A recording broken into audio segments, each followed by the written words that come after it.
Assalamualaikum warahmatullahi wabarakatuh. Waalaikumsalam warahmatullahi wabarakatuh. Waalaikumsalam warahmatullahi wabarakatuh. Selamat pagi anak-anakku sekalian. Ketemu lagi ya dengan mapel ekonomi. Kemarin saya sudah share untuk portofolio persamaan dasar akuntansi. Mungkin ada yang mau ditanyakan, silahkan. Silahkan kalau ada pertanyaan disampaikan di sini. Kalau tidak ada, langsung saya lanjutkan ke laporan keuangan. Najwa, ada pertanyaan enggak? Tidak ada, Pak. Tidak ada, berarti sudah paham semua ya ini ya. Oke, kalau tidak ada pertanyaan, saya lanjut ke laporan keuangan, yaitu ke laporan laba rugi, kemudian perubahan modal dan laporan neraca. Kemarin ada transaksi dari tanggal 1 sampai tanggal 30 Januari sudah kita buat persamaan dasar akuntansinya.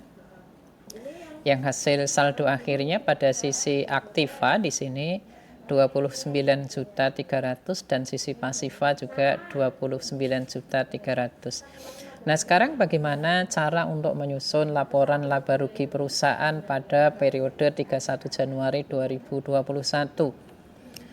Nah, di sini saya coba untuk membuat ilustrasi yang akhirnya nanti jadinya sebuah laporan laba rugi seperti ini.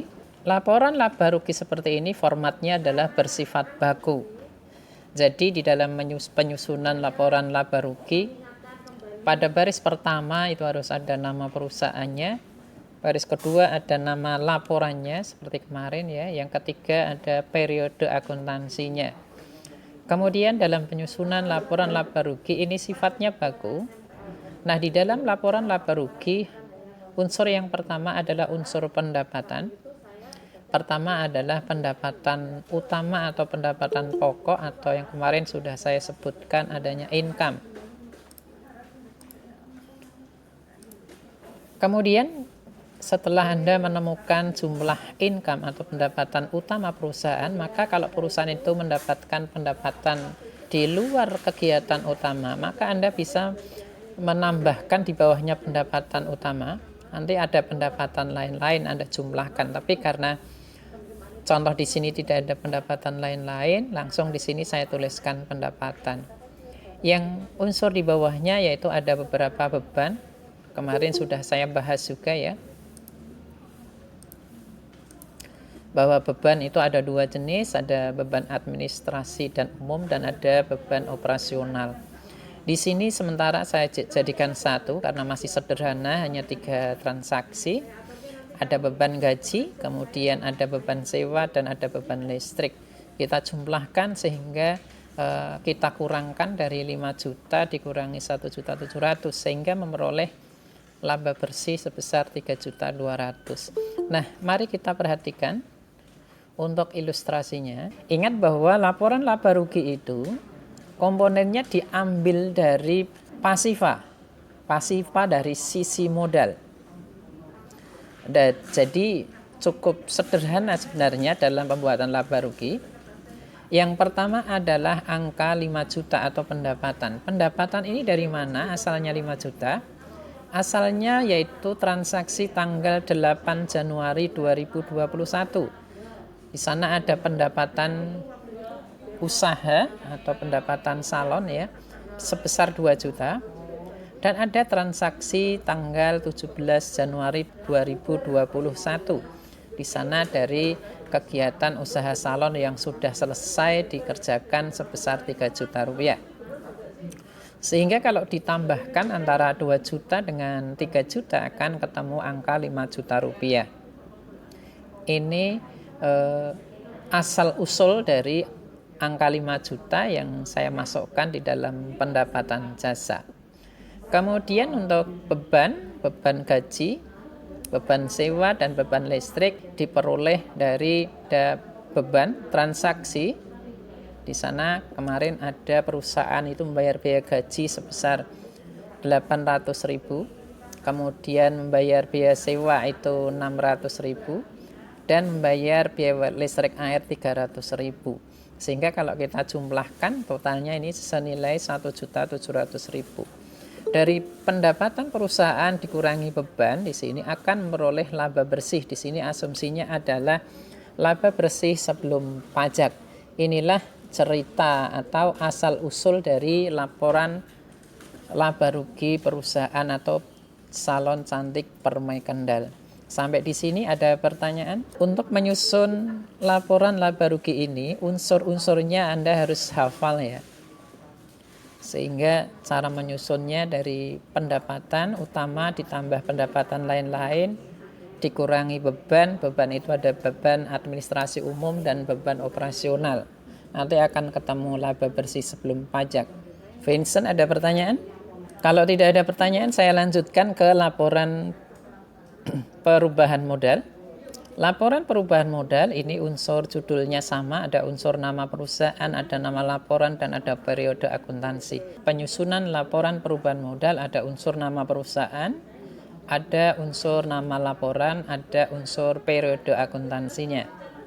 Nah, di sini laporan perubahan modal dari transaksi tanggal 1 Januari sampai tanggal 31 Januari 2021. Di sana pada tanggal 1 Januari Nyonya Herlina menginvestkan uangnya sebesar 25 juta. Maka di sini menjadi modal perusahaan. Maka modal perusahaan atau modal awal di sini ya sebesar 25 juta. Kemudian memperoleh laba bersih. Laba bersih ini diperoleh dari laporan laba rugi yang sudah kita hitung sebelumnya. Maka di sini ditambahkan labanya menjadi atau modal perusahaan menjadi 28.300. Nah, pada tanggal 30 Januari 2021, Nyonya Herlina mengambil uangnya sebesar 500.000 sehingga mengurangi modal perusahaan, sehingga saldo modal perusahaan per 31 Januari 2021 saldonya menjadi Rp27.800.000. Mari kita lihat ilustrasinya. Asalnya 25 dari mana? 25 juta maksud saya. Asalnya 25 juta diperoleh dari modal yang di store tanggal 1 Januari yang tadi sudah saya singgung. Kemudian asalnya 3.300.000 dari laporan laba rugi yang sudah kita buat. Ya, di sini labanya sebesar 3.300.000 sehingga modal perusahaan menjadi 28.300.000 diperoleh dari 25 juta ditambah 3 juta rupiah. Maksud saya Nyonya Herlina mengambil sebagian uangnya sebesar 500.000 yaitu berupa prive atau kepentingan pribadi sebesar 500.000 sehingga sekarang modal perusahaan per 31 Januari 2021 saldonya menjadi 27.800.000. Ini ilustrasi atau asal-usul laporan perubahan modal. Ada pertanyaan? Tidak ada ya? Oke, kita lanjutkan laporan yang terakhir, yaitu laporan neraca. Nah, sama di dalam unsur pembuatan neraca, unsur pertama di sini harus ada nama salonnya, ada nama laporannya, dan ada periode akuntansinya. Nah, di dalam penyusunan neraca, di sini ada sisi debit dan ada sisi kredit atau ada sisi aktiva dan ada sisi pasiva. Ini bentuknya adalah double entry. Nanti Anda akan mengenal jenis-jenis laporan keuangan, itu ada single entry dan ada double entry. Biasanya kalau nanti Anda menggunakan atau membuat laporan keuangan dengan digital atau dengan menggunakan komputer, rata-rata laporan itu berupa single entry. Karena kenapa rata-rata di dalam laporan keuangan dengan menggunakan digital itu menggunakan single entry? Karena kalau menggunakan double entry, programmer akan mengalami kendala di dalam penyusunan laporan keuangan sehingga lebih simpel atau lebih mudah kalau menggunakan single entry. Tapi di sini menggunakan double entry.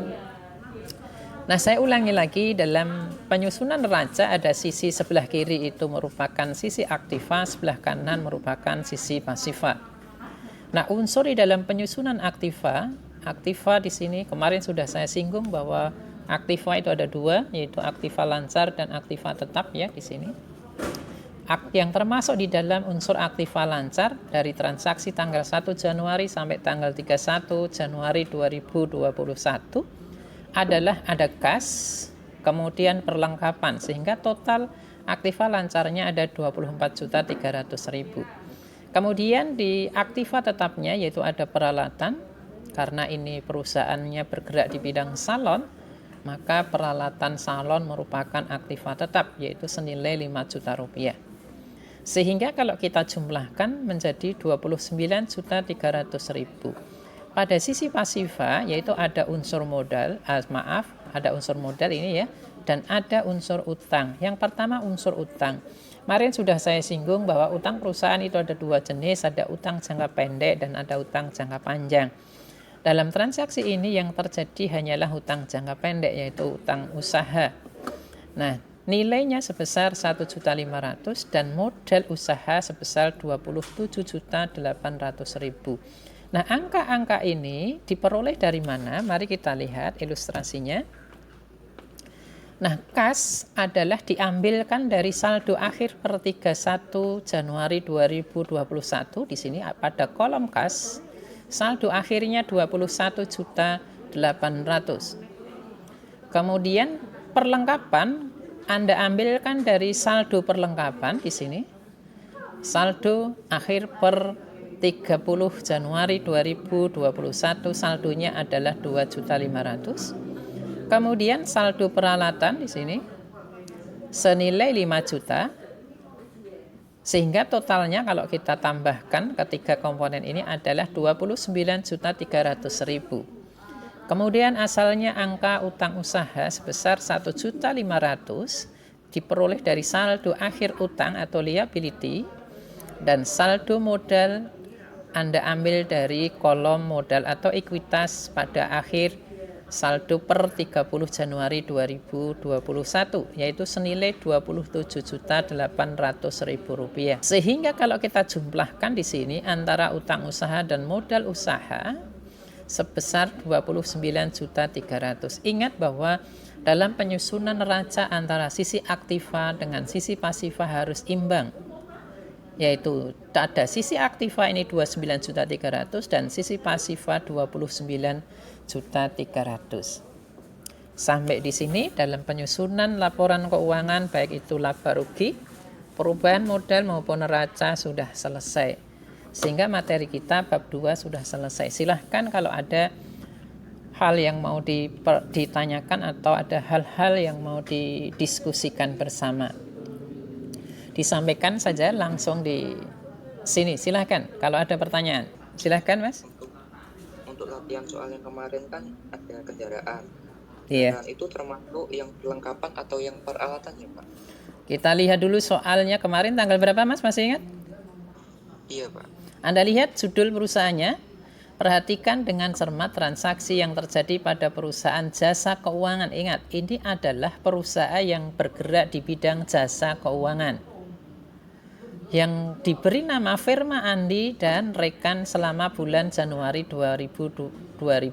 Sehingga karena ini kegiatan usahanya bergerak di bidang keuangan, kalau perusahaan itu membeli mobil di sini, sehingga mobil ini merupakan aktiva tetap. Kalau dimasukkan di dalam persamaan dasar akuntansi, di sini ada kata-kata secara kredit. Sehingga yang bertambah adalah aktiva tetapnya yang berupa mobil. Kemudian pada sisi pasifanya atau pada sisi sebelah kanan yang bertambah adalah utangnya. Sehingga bisa kita simpulkan dari transaksi tanggal 2 Januari 2014, asetnya berupa mobil bertambah 150 juta dan hutangnya bertambah sebesar 150 juta. Bisa dimengerti Mas? Gimana Mirza? Iya Pak, bisa dimengerti. Bisa ya? Yang lain silahkan. Pak, Silahkan Mbak Irena. yang D Pak, Yang tanggal 6 Januari. tanggal 6 Januari. Setelah menyelesaikan pekerjaan itu masuknya piutang apa kas Pak? Kan nggak ada tulisan menerima uang. Pada tanggal 6 Januari 2014, firma Andi dan rekan telah menyelesaikan pekerjaan jasa. Berarti mereka itu memilih pekerjaan yang pekerjaannya sudah selesai dikerjakan. Asumsi kalau seorang pengusaha itu sudah menyelesaikan pekerjaan sehingga dia akan mendapatkan income atau mendapatkan bayaran. Sehingga karena tidak ada kata-kata tunai atau tidak ada kata-kata kredit, maka ini diasumsikan transaksi ini adalah dibayar secara tunai. Karena ini merupakan pendapatan dan pendapatannya dibayar secara tunai, maka yang bertambah komponen yang pertama adalah kas. Sehingga kas perusahaan bertambah sebesar 10 juta. Kemudian pada sisi pasifa, supaya imbang antara sisi aktiva dan pasifa, karena perusahaan meroleh pendapatan, maka modalnya juga bertambah sebesar 10 juta rupiah. Sehingga bisa disimpulkan dari transaksi tanggal 6 Januari 2014 ini, maka yang berpengaruh adalah pada komponen aset yaitu berupa kas bertambah 10 juta dan modal komponen pasifa bertambah sebesar 10 juta. Bisa difahami, Mbak? Iya, Pak. Oke, yang lain lagi silakan. Bagas? Ya, Pak. Tidak. Yang lain barangkali kalau ada pertanyaan silakan. Oke, kalau tidak ada berarti saya anggap paham kalian semua. Besok pagi ada tugas. Silahkan Anda kerjakan. Ingat, tugas itu dikerjakan sesuai dengan jadwal atau sesuai dengan waktu yang Anda miliki. Kalau nilai Anda belum sesuai target, maka silahkan Anda bisa mengulangi pada hari Sabtu dan pada hari Minggu pada pekan yang sama. Oke, kalau tidak ada pertanyaan, terima kasih atas partisipasi Anda. Semoga bermanfaat pertemuan kita kali ini. Silahkan diaktifkan kamera Anda. Saya hitung dari 10 sampai 1 sebagai bukti pembelajaran pada pagi kali ini. Tunggu sebentar ya. Oke, terima kasih. Sekali lagi terima kasih. Tetap semangat dan jaga kesehatan. Jangan lupa belajar ya. Selamat pagi. Wassalamualaikum warahmatullahi wabarakatuh. Waalaikumsalam warahmatullahi wabarakatuh.